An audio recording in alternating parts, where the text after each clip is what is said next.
This your boy Don't Look Observe, and I just jumped out the porch with Dirty Glove Bastard.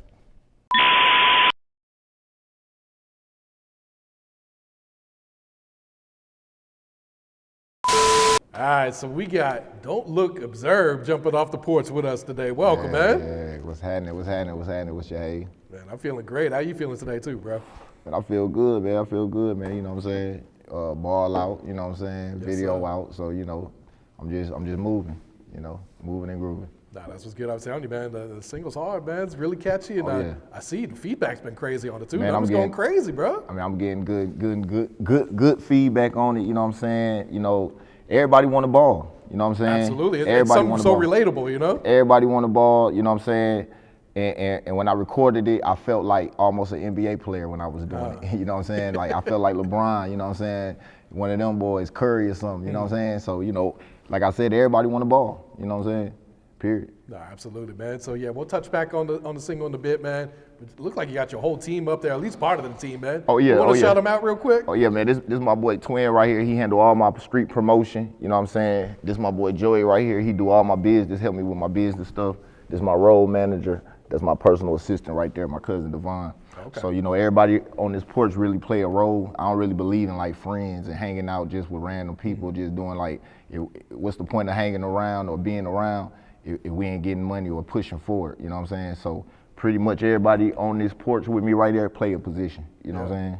So. Man, he's working right now, bro. Oh yeah. He ain't taking no days off, huh? Man, Even during the interview, he's working. Hey, 24/7. You already know what's going on. Like you know, that's the business that we in. This is a 24/7 grind. You know what I'm saying? No stops, no breaks. You gotta just keep pumping straight gas. So it's like 24/7. He like, man, we still got work to do. I say, hey man, bring the computer, man. Shit, hey, business don't stop. No, absolutely, man. Can't miss out on any plays, right? Can't miss out on no plays. You feel what I'm saying? Man. 2025 coming to an end, man. How would you describe how this year went for you, bro? This year went good. You know what I'm saying? I was able to get some momentum. You know what I'm saying? More importantly, cash a few checks, because more importantly, this music business is all ran on money. You know what I'm saying? Like that's basically, if you ain't got no money, you ain't got no motion. So, this year for me was a year of motion, because this was the year of some money. So, it's been a good year. You know what I'm saying? Just keep that momentum going. I'm trying to keep that momentum going right into 2026, balling out of control, balling every day. You feel what I'm saying? Man. For sure. So let's go ahead and dive into the story, man. So born in Detroit, but raised down here in Georgia. Oh yeah, sure enough. Born in Detroit, West Side, 12th Street, you know what I'm saying, Rosa Parks Boulevard. Shout out to my pops too. He locked up right now in Marquette, that's in Michigan. He been locked up since 1989. Wow. You know what I'm saying? So salute them boys right now, you know what I'm saying? If they watching this interview, all them boys at Marquette, you know what I'm saying? Salute to the Sun God. That's what my daddy called himself, the Sun God. You know what I'm saying? So salute to him. Pops was in the streets, you know what I'm saying? Had to do what he had to do. People was getting crazy. Shit got kind of crazy in Detroit, so we had to move to Atlanta. So I grew up, you know what I'm saying, kind of in that Meech era, you know what I'm saying? So, Kind of saw it firsthand. Yeah, I saw it, coming for sure. from Detroit to down here. Actually, Meech used to come by my mom's apartment when I was a teenager, when I was living in Riverdale. I didn't, at the time, I didn't know that was Meech. Huh. You know what I'm saying? Because he was actually doing some stuff with my stepdad, because my stepdad from Puritan, you know what I'm saying, Puritan, PA. That's in Detroit, you know what I'm saying? He was messing around with them guys, so I didn't know he was Meech at the time. I just was like a little kid, and then when I got older and I started to realize and started to see things, I'm like, oh wow, I've been involved and been around some stuff, you know what I'm saying? So, don't look observe. Nah, absolutely, man. So we talk about your upbringing. Like, what type of kid were you growing up, man? Really, I grew up in a single household, because like I said, my dad was in prison, so when we moved out here to the A, I ain't really had family like that, so I met Twin when we was like 10, 11 years old out there on the south side, because I done kind of moved around Atlanta. I lived on the east, west, north to south, all parts of Atlanta. Basically, it was just any other kid in Atlanta growing up rough, you know what I'm saying, had to fight a couple times, you know what I'm saying, got to a point where it's like, nigga want to join the gang but I just wanted to get some money. I never really wanted to get in the gang. I grew up in a blood neighborhood in Stone Mountain, Big Valley players, BVP. Mm-hmm. But I just always wanted to get money, so I kind of just steered away from that, and I just was always focused on getting to the bag. So 14, 15, I started really just focusing on getting money. Okay. You know what I'm saying? And did you have any male role models growing up since your pops wasn't around? My role models, I say my role models probably was always the street guys. You know what I'm saying? The ones that was getting the bag. You know, always the ones, you know, handling business. You know what I'm saying? Taking care of theirs. You know what I'm saying? I always looked up to those type of guys. You know what I'm saying? Because really, when I was growing up, like, you ain't really see too many niggas just like, you know, just straight just came from nothing to something. Like, only guys that you seen really came from nothing to something was the guys that was in the streets. You know what I'm saying? So, you know. Yeah. So when would you say you jumped off the porch? Was it 13, 14, around Yeah, that time? I say about 14. Yeah, about 14 years old. I really wanted to have ambition to get some money. I was like, you know, I'm about to get me a job at Kroger. I started pushing carts. There you go. You feel what I'm saying? And I was like, you know, one thing led to another. Because one thing about me is I'm going to get money regardless, versus if I got to hustle, if I got to DoorDash, whatever I got to do to get me some cash and not be starving, I'm going to do it. You know what I'm saying? I have no pride. I don't mind getting my hands dirty. You know what I'm saying? So it's like, when I turned 14 and I started to push carts at Kroger and I started getting checks, you know, I'm in the 9th grade, you know, I'm like, damn, I like this money. You know, I just want more of it now. So, you know, I bumped into one of my partners that was living in Stevenson. He was going to Stevenson High School. That boy Chris, he was pumping the weed. So, you know, he like, shit, D-Lo, you want to get some money? I'm like, shit, hell yeah. So, you know, so I started moving around with him, doing what we was doing. And then, you know, one thing led to another. I just kept going, Were you able to stay out of trouble with the law and all that at the time too? As much as I could, you know, when I was young, you know what I'm saying? But, you know, I feel like I'm black in America, so to ask a black man in America, have he had trouble with the law is kind of a crazy question, because I'm pretty sure every black man in America, they had problems with the law. So, you know, of course I had my due diligence. And what'd you do after high school? Did you go to college? Think about going to college? Or Yeah, actually I was trying to go to Le Cordon Bleu. I wanted to be a chef. Oh, for real? Yeah, I like cooking, I like whipping, you know what I'm saying? But, you know, like I said, I was going to Le Cordon Bleu. I was around like 18, 19. At that time, the type of person I am and where I grew up in that environment, going to Le Cordon Bleu, it was just like a mismatch. I wasn't like the people that was going to that school, so I was having problems with the chefs and all that stuff like that. And then, you know, I met a Mexican friend of mine, and, you know, I was just like, forget Le Cordon Bleu. I'd rather go this route. You know what I'm saying? How long did you last there before you jumped out? Probably about 6-7 months. Oh, that's pretty good. Just enough to get the refund check. You know what I'm saying? And I hear that all the time, man. I got that refund check, and I bought me an 86 Cutlass, and I never looked back. So as far as the music journey, when did that start for you? Like, you always rapping, freestyling as a kid and all that? Or did that just come later on in life? Well, actually, like I said, my friend who kind of introduced me to the weed game, my homeboy, that boy Chris, he was actually rapping. And at that point in time, you know, I just was really just ready. I was just trying to make it out the hood. So I felt like he had a sound that I could get behind. I was fucking with him. So I was like, you know, I'm gonna just start pumping him. This was back in MySpace days.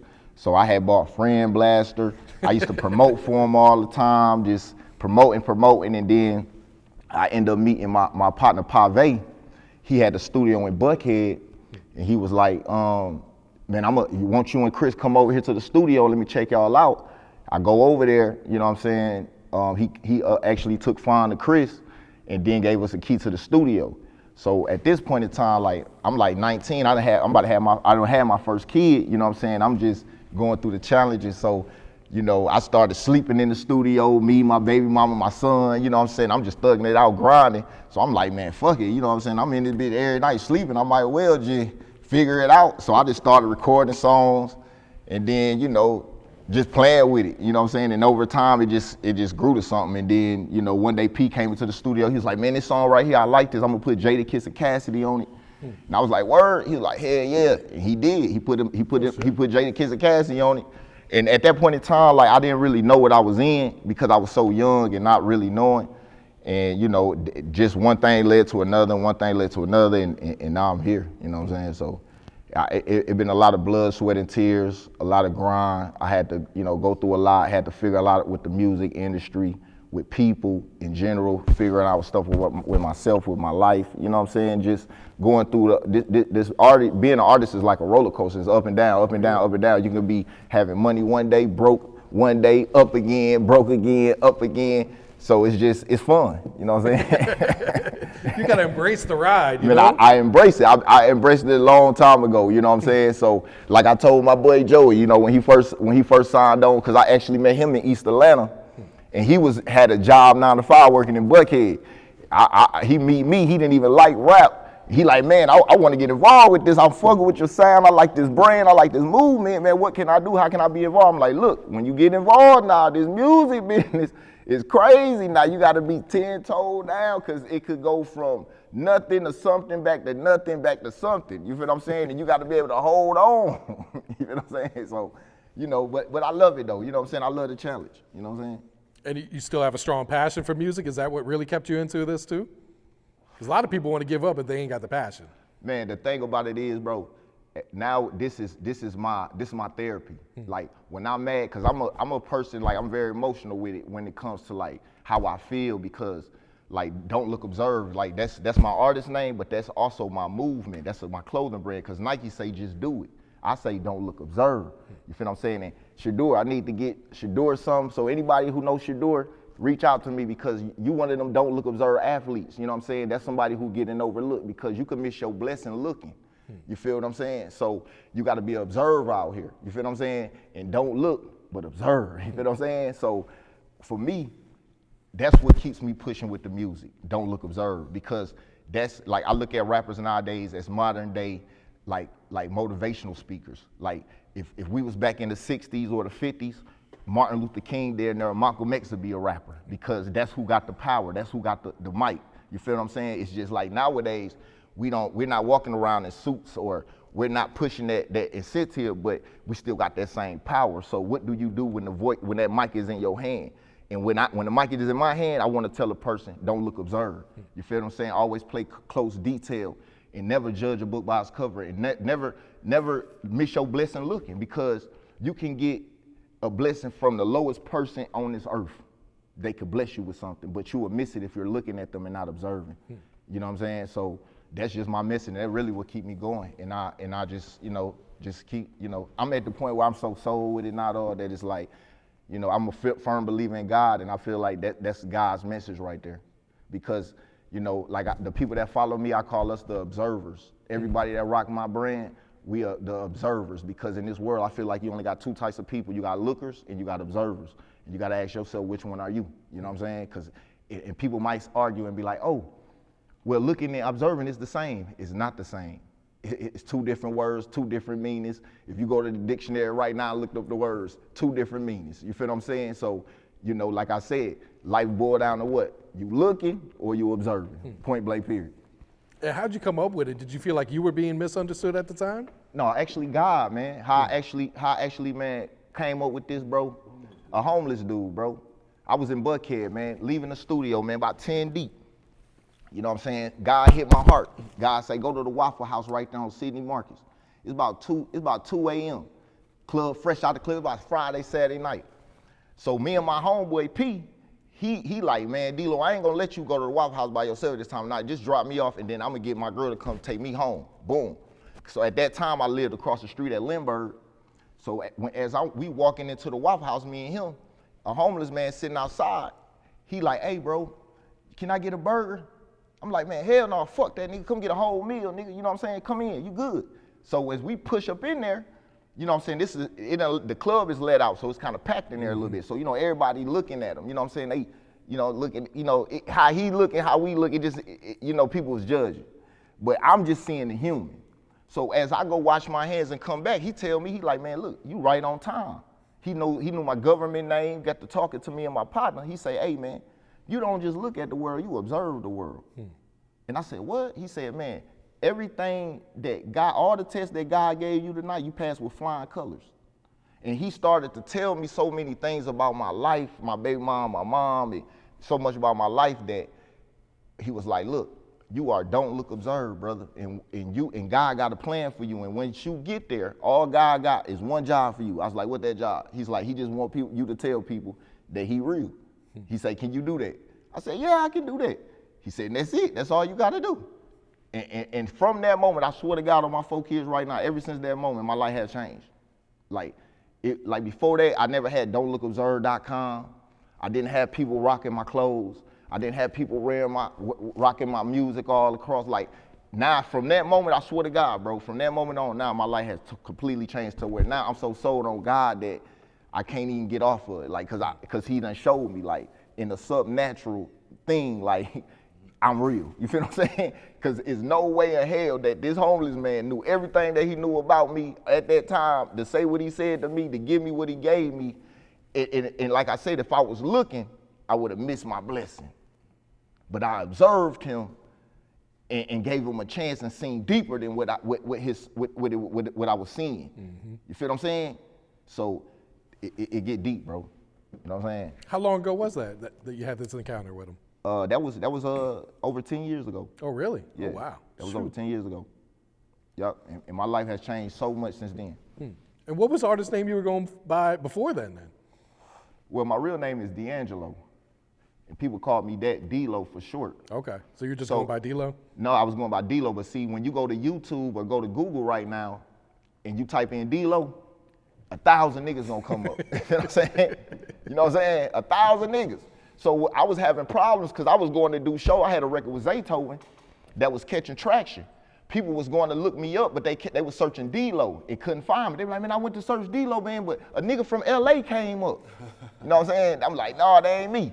So when he gave me that don't look, observe, that switched my whole shit to now when you go to Google and you type in don't look, observe, that's all me. And my website where I sell my clothes is don'tlookobserve.com.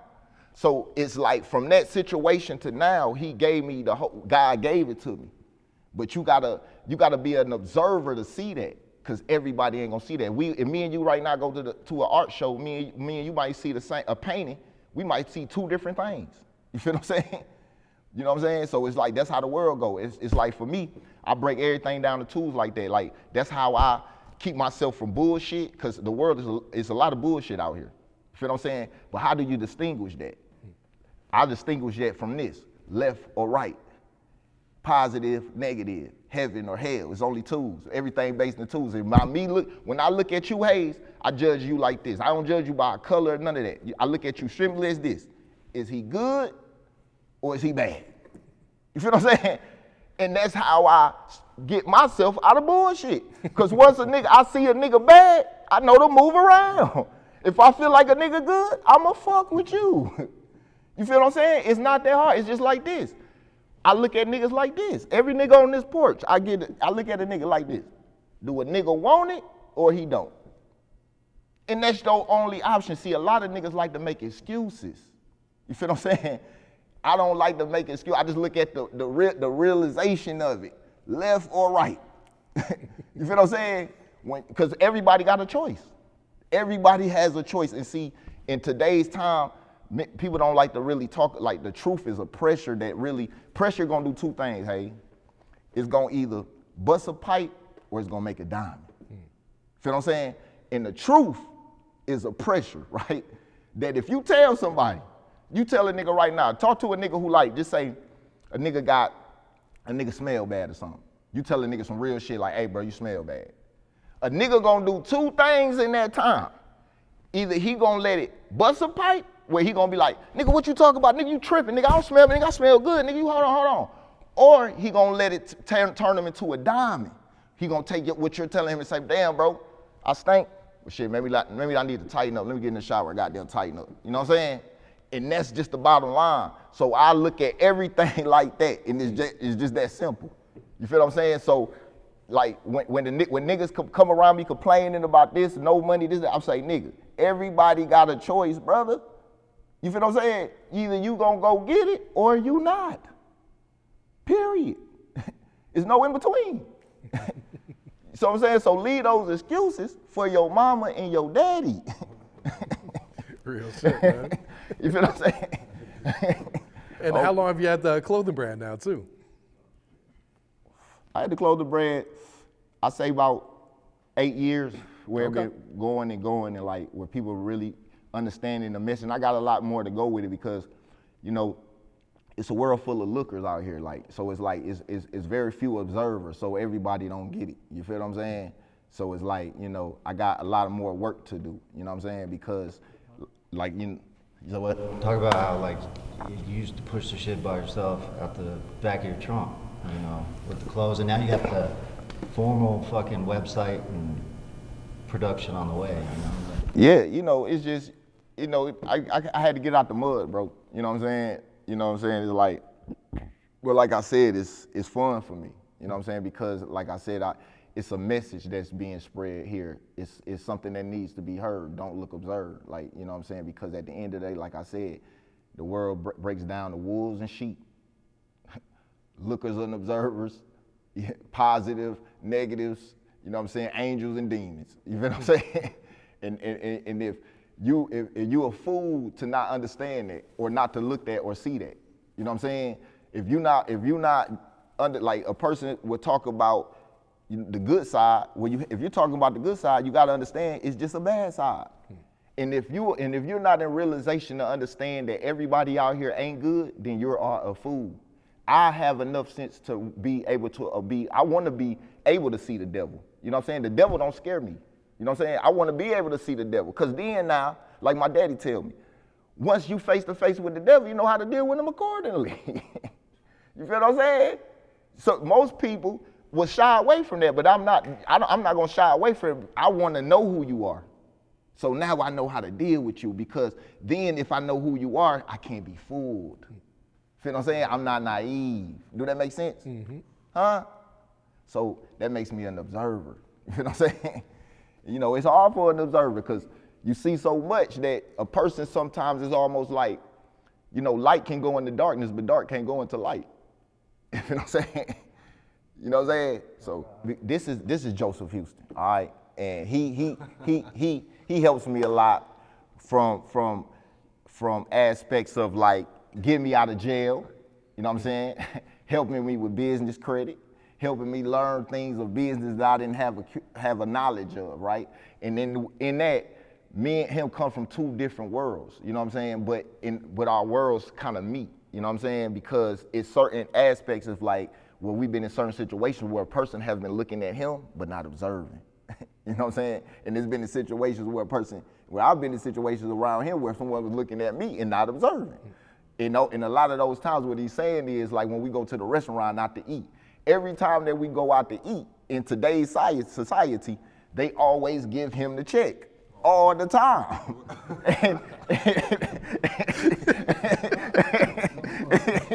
and me and him be like,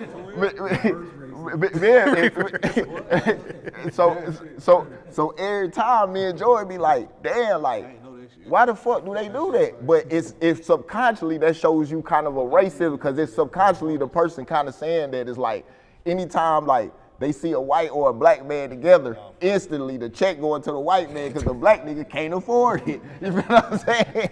You feel what I'm saying? You feel what I'm saying? It gotta be the, you know what I'm saying? So that's what he was saying when he, like, flip it on them, flip the script on them. You know, when they walk away, I'll pass the, you know, he'll pay the bill. Yeah. It's fucking stupid. I mean, it's crazy. I'm not telling you, this shit happens every fucking time. Hey, I'm talking about, so it get to the point where, like, he get frustrated because, like, everywhere we go, they always give him the bill, always give him the bill. And he like, D-Lo, man, what the fuck, man? They don't never give you the bill.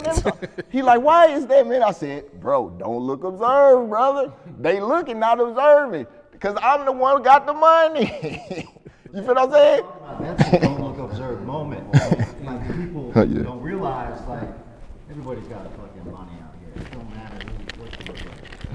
We love to fucking slap them in the face like that. Oh, God. They come back. Let me see your light, twin. You know, and he slaps them with the American Express or whatever. You know? Yeah, because, like, they look shocked, and, like, it's some people we let them know what we're talking about. We try to fill them in on the joke, I guess. But some people. That's crazy work. Like, you know, I feel like right now it's a soccer kid in Argentina. somewhere, it's a football player in Africa somewhere in Europe, the next kid that's growing up in poverty, real broke, real fucked up, and he's just getting overlooked every day. And that's a don't look, observe athlete.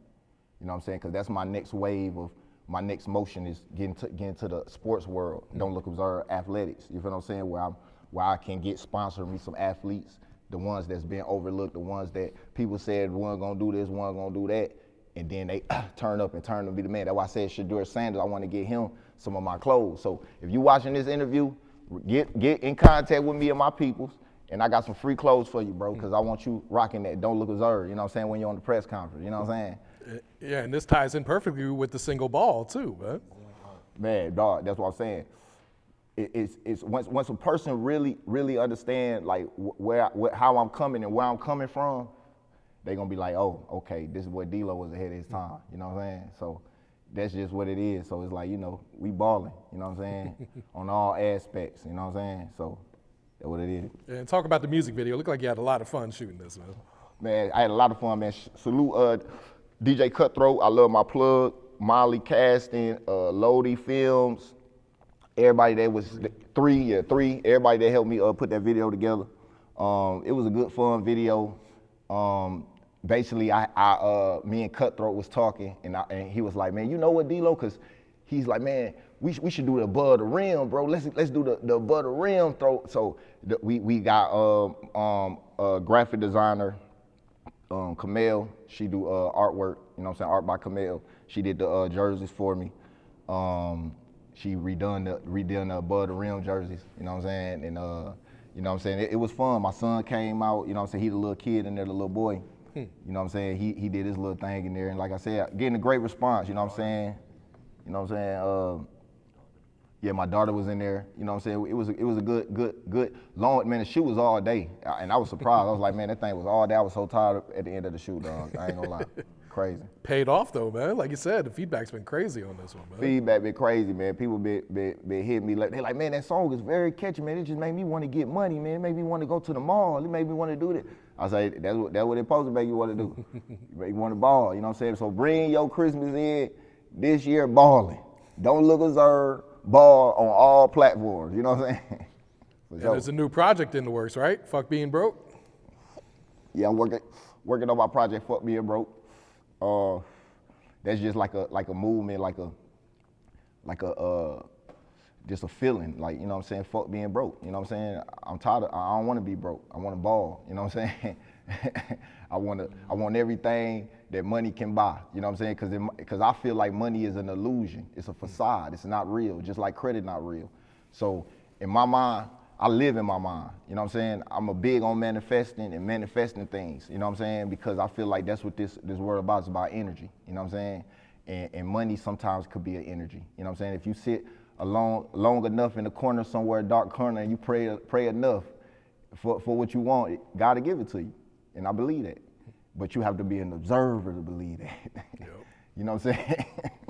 What type of vibes should we expect to hear on the project? Is it all going to be motivational, or are you kind of switching it up? Man, just money, money, man. Just money, ball and money, man. Just straight get money. Like, you know what I'm saying? Just from the start to finish, just nothing but money, man. Just make you, because my cousin, this is my assistant right here. He do all my personal assistant stuff right here for me. We listen to the project. He like, man, this shit just make you just want to get money.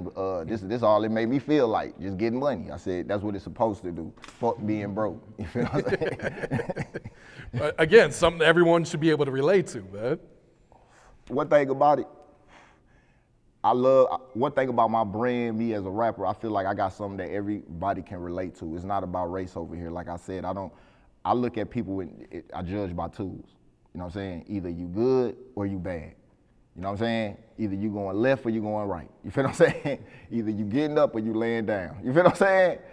And with that being said, once you move like that, you get all type of friends from all different backgrounds and races and ethnic. You know what I'm saying? Because it's you know, everybody trying to get it. You got a world full of people that's doing, then you got a world full of people who ain't doing. You feel what I'm saying? It's just that simple. And I'd rather be in the world of people that's doing. You feel what I'm saying? The observers. You feel what I'm saying? That's overseeing the lookers. So, you know. Fatherhood. Let's talk about fatherhood, man. How has being a father changed your life over the years, man? And it changed it done changed me a lot, man. Man, it also changed me just because of the goddamn drama you deal with the women. That'll change your motherfucking ass. You feel what I'm saying? That'll make you think twice. You know what I'm saying? Cause boy, who? Now goddamn, if I knew what I knew now, boy, I'd be like, God damn. You know what I'm saying? It just the kids be beautiful, but the drama that come with it just be a nightmare. You feel what I'm saying? Cause it's like, you know, you got to compromise and do all these things and everybody's input, especially in the black community. Because in the black community, 9 times out of 10, you done had a baby with her and like 4, 5 other people. You feel what I'm saying? So you done had a baby with the grandmama, the uncles, the auntie. You feel what I'm saying? So now you in a situation where it ain't just you and the kid. You got to go deal with your kid and all these other people. You feel what I'm saying? And that could be a problem. You feel what I'm saying? And that also becomes challenging trying to be a father. You feel what I'm saying? Because you might be telling your kids, go this way, and then they got these people in their ear saying, go this way. So that could be a challenge. You know what I'm saying? So, you know what I'm saying? It's just, you know, I don't know, but my best advice is if you do have kids, do be a father. Got to be there for sure. Hey, you got to be there because, like I said, my daddy been in prison since 1989. True. He's still locked up in prison right now. He called me earlier today because I was just telling him about this interview. He like, yeah, man, this shit, you doing the jumping off the porch today, huh? I like, hell yeah. He like, shit, I'm gonna be watching now. I'm gonna be watching. I said, hey, I'm gonna shot y'all. So shit, you know what I'm saying? So you know, growing up from that's honestly what keeps me out of prison. You know what I'm saying? Because niggas play a lot of games now out here in these streets. You know what I'm saying? And you know, if you don't use your mind, you will get tricked off out of your position. You feel what I'm saying? And sometimes niggas be so fucked up and so broke and so disgusted, they want you to trick yourself off the street. You feel what I'm saying? So they'll go look at, like for me, I play defense. It's niggas out here playing offense. You feel what I'm saying? So it's like me playing defense and me having that you know, my dad voice in my ear when I'm out here in the streets keeps me alive and keeps me from not doing some bullshit because I've been raised by a gangster who done murdered several people. You feel what I'm saying? In the street and in prison. You feel what I'm saying? So I understand it's no gangster, it's only so high you gonna go. You feel what I'm saying? And in the street field, you only promise 2 things, and that's facts. Like I said, everything boiled down to 2, right? The graveyard in prison. You feel what I'm saying?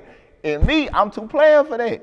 You feel what I'm saying? So I ain't got time to be tongue wrestling with no niggas, because half of them niggas broke anyway. You feel what I'm saying? So I just got down shaking bait.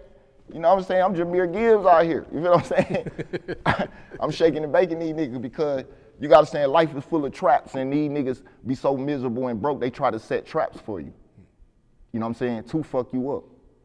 Because like I said, you could be a light going in the darkness. That darkness don't like that light. So they want to do everything they can to knock it or block it. You feel what I'm saying? So it's like, for me, that leads back into fatherhood because you got to be a father to tell your kids that.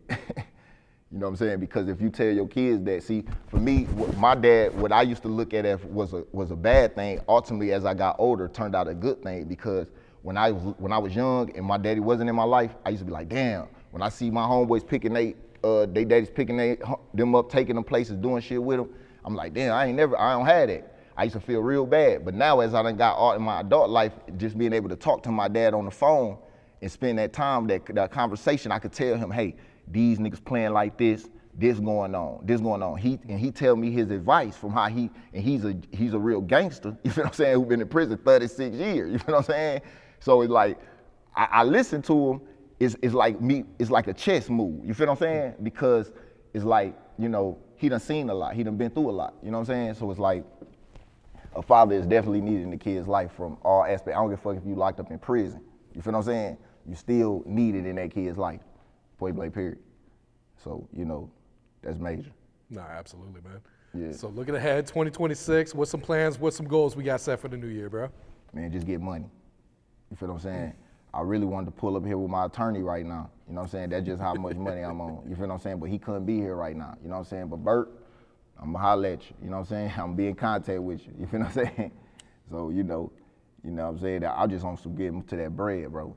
get into the bag every single day of all my, like I'm at an age and at a space, bro, like every minute of the second, bro, it should be on some, what we doing, you know what I'm saying?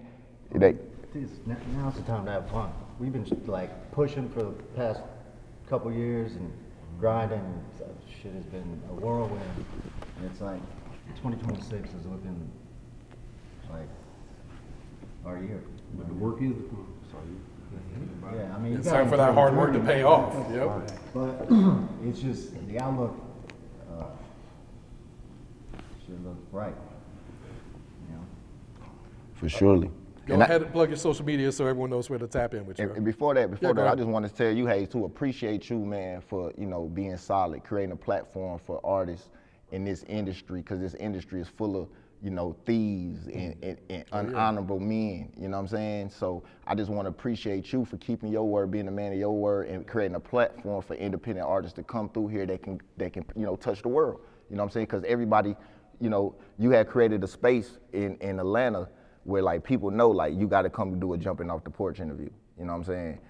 And you, everything that you said, you kept your word. You know what I'm saying? You did good business. You said what you was gonna say. The time, date, everything added up. I've been in this business so long where it don't always play out like that. I'm already knowing. But nah, I appreciate that too, though, bro. So keep going, bro, and keep observing out here, bro. Absolutely. You know what I'm saying? So yeah, back to them. You said tap into socials. Yep. Go ahead, plug your socials. Yeah. Yeah, you can follow me, man. Just go to Google and type in 3 words: don't look, observe, and that's me. And follow me on all that.